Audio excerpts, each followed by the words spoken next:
Hi, I read Blankets by Craig Thompson. It's an autobiography and it's a graphic novel.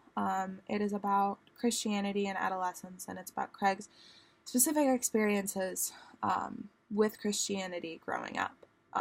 The questions that I want to answer are: what beliefs about the effects of religion, specifically Christianity, on adolescence are illustrated by the texts, so Blankets, the academic article I chose to read, in the two blogs, and to what extent does observation of other situations encourage growth? So to start with the first question, what beliefs about the effects of Christianity on adolescence are illustrated by the texts? I read the academic article first, and the academic article says, and I quote, "Empirical research conducted over the past decade demonstrates that religious ritual is an effective tool for increasing group cooperation and cohesion. Additionally, prosocial behaviors are significantly and positively associated with adolescent religious attendance, while juvenile delinquency is inversely related to it."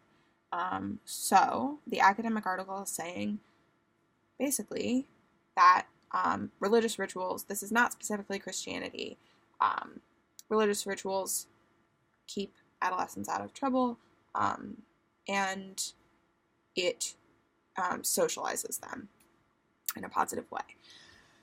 So in Blankets, Craig has a different view. He has a lot of instances where he feels guilted into things, specifically with sexuality. His parents make him feel guilty a lot, especially with Craig is a drawer. He illustrated this graphic novel. And he drew a naked woman in elementary school, and the elementary school staff called his parents, and they sit down with him and they say, "How do you think this makes us feel? How, it hurts Jesus when you sin, and the body is beautiful, but it's not beautiful like that." And that sets Craig up for a very interesting dynamic when he's older and he is in sexual situations. Specifically, the one that he depicts is with his high school girlfriend, Raina, who he goes to visit for 2 weeks while he's in high school, while they're together.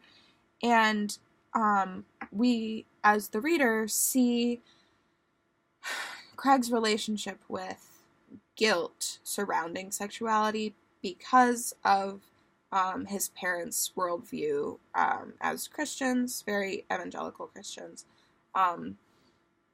We see his parents guilting him in a flashback as he's struggling with his relationship with sexuality while he's with Raina.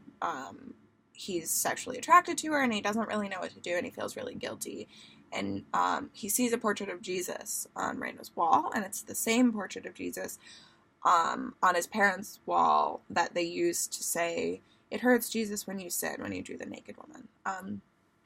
And so he's really conflicted because of that, and sexuality is such a natural part of human life, and adolescence specifically is when people start being aware of their sexuality. And in this instance with Craig, Christianity, growing up, being raised as an evangelical Christian, was something that complicated his adolescence. So, although the academic article says that being religious, religious rituals can keep adolescents out of trouble, and it positively socializes them, it doesn't account for the guilt that some religions might place on certain aspects of human life that might complicate it, might complicate adolescence. Another thing that Christianity made difficult for Craig was his drawing. He's an artist. He draws things, and while he's trying to figure out his relationship with God, what would please God, he struggles with his identity as an artist, and he actually ends up burning all of the drawings he's done at one point because he's so distraught with the idea that he might not be doing exactly what God wants him to be doing. And this is interesting in the context of one of the blogs that I read that has to do with fitting in and worldly desires and still pleasing God. The girl said, "So often the teen girls around me discuss the latest Hollywood happenings, and I do the awkward nod, not knowing who or what they're talking about. This left out feeling causes a discontentedness inside of me." And then she says, "How am I supposed to honor God with my life when it seems as if so few girls care when they're interacting with the worldly desires and everything in Hollywood and the media around that she doesn't believe that God would be pleased by?" She says, "It's a battle I face, and I'm sure you're facing it too." She's writing to Christian girls. It can be really discouraging. But then she goes on to say that it's rewarding to not fit in. It's rewarding to continue to please God. And this is interesting in the context of blankets because Craig does not have, when he burns the drawings, I think that his beliefs would align with this teen girl's.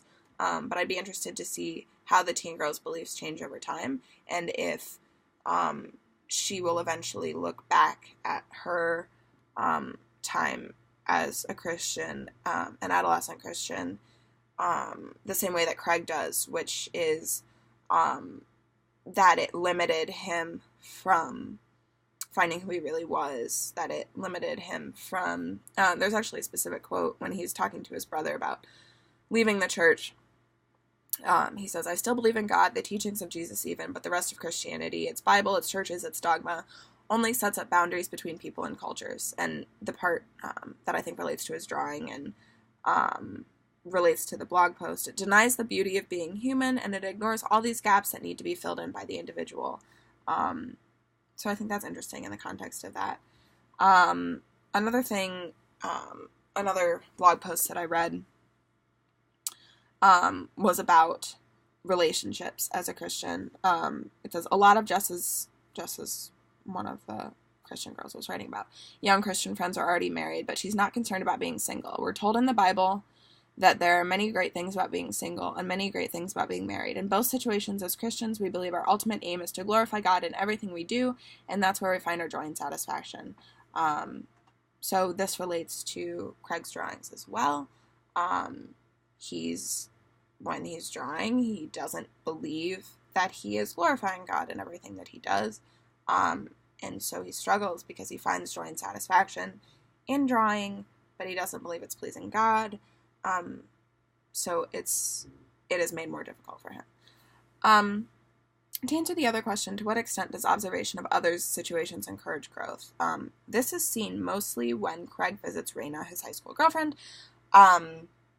and he spends time with her family, and he observes their dynamic. They're a very Christian family. They have adopted 2 children with Down syndrome, and Raina's parents are getting divorced, and it's kind of a turbulent situation for Craig to walk into. One of the most interesting things in the whole book is when Raina's dad is talking to Raina and Craig, and he says, he's talking about winters in the Midwest, and he says something along the lines of, it's not worth it for them, but it's worth it for us, talking about people who live outside of the Midwest. Like, how do you survive in the winters? And he says, he says, "We experience a discomfort that may be foreign to others, but that pain opens up a world of beauty, wouldn't you think?" And this kind of applies directly to religion as well, even though he's talking about the Midwest winters. And this question encourages Craig to look into his own life, and it's this relationship with Raina is just the starting point in the middle of his adolescence, of where he starts to think about his relationship with God and changing his relationship with God. And so that, the observation of that situation, the observation of Raina's parents really struggling with one another, and then eventually, once Craig leaves the church, when he returns home, he observes his parents after being away, and his dad, when it's snowing out, or when it's not snowing outside in December, Craig says, oh, maybe it's global warming, and his dad says, that's liberal propaganda, that's not real. Craig is, it encourages Craig to reflect upon who he is as a person, and these are all situations that Craig, observing others' situations, encourages growth within himself, because when he observes Raina's family, he looks around and is like, I don't want my life to be like this. Is this what my life is like as a Christian? Like, what parts of her life are different than mine? And he does the same with his parents once he leaves the church and he comes back and he says, it's hard for him because his parents are, they think he's religious. He's not comfortable enough telling his parents that he's not religious. But he doesn't want to live the lives that his parents and that Raina's family were living. And so in that situation, he grows beyond who he was when he was observing those situations, and is able to become a different person, and in Craig's preference, a more secular person. So thank you for listening, and I hope you enjoyed it.